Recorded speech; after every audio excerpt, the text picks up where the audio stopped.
Où est la voix du peuple dans tout ça? Comment est-ce que le peuple peut s'exprimer, se faire entendre? J'ai beaucoup de questions. Est-ce qu'il faut faire revenir l'ONU? Bah, L'ONU oui, non, allez-y, je vous en prie. L'ONU était venue justement en Haïti à une certaine période pour calmer un peu les choses. Est-ce qu'il faut faire revenir l'ONU? Quelles solutions peut-on trouver pour ces États à long terme pour d'abord, sortir? Première question, vous dites comment peut s'exprimer le peuple? Oui, parce Mais encore faut-il qu'il existe.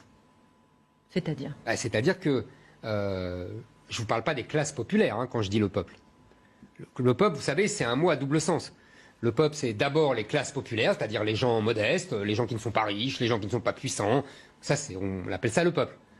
Mais le peuple, ça veut dire aussi un concept juridico-politique, c'est-à-dire le peuple français, le peuple qui se reconnaît dans une histoire séculaire, avec des ancêtres, avec une histoire, et qui veut continuer cette histoire, au sens de Renan, de la nation selon Renan. Ça, c'est un peuple. Mais ça veut dire qu'on doit se reconnaître, appartenir à un peuple, quelles que soient ses origines, sa race, etc. Vous voyez, nous, on se sent appartenir au peuple français.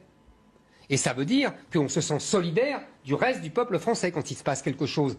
Vous voyez, dans n'importe quelle ville, un drame, un accident, etc. On se sent tous quelque chose, on se sent tous solidaires. Ça s'appelle un peuple. Et on a envie de continuer cette histoire. Mais dans ces pays-là, il n'y a pas de peuple. Il y a des structures claniques, tribales. Encore une fois, ça ne veut pas dire qu'il n'y a pas des classes populaires. Mais est-ce qu'il y a un sentiment d'appartenance à une nation? Je ne sais pas. Et c'est la première base. Après, vous me dites, il faut intervenir pour l'ONU. Pour imposer la démocratie. En gros, c'est ça. La paix avant peut-être la démocratie. La paix, la démocratie. Le problème de toutes ces interventions militaires, on parlait tout à l'heure de ça avec Marc, c'est qu'elles aggravent le mal plutôt que le résoudre. Parce que s'il n'y a pas de peuple, s'il n'y a pas de sentiment d'appartenance, il ne peut pas y avoir de démocratie. On l'a vu en Irak, c'était très intéressant en Irak. Les Américains sont arrivés avec leurs gros sabots et ils ont dit on va mettre la démocratie dans ce pays, après la dictature de Saddam Hussein, on va faire une voix, un vote et tout ira bien. Qu'est-ce qui s'est passé? Les chiites ont voté pour les chiites, les sunnites ont voté pour les sunnites.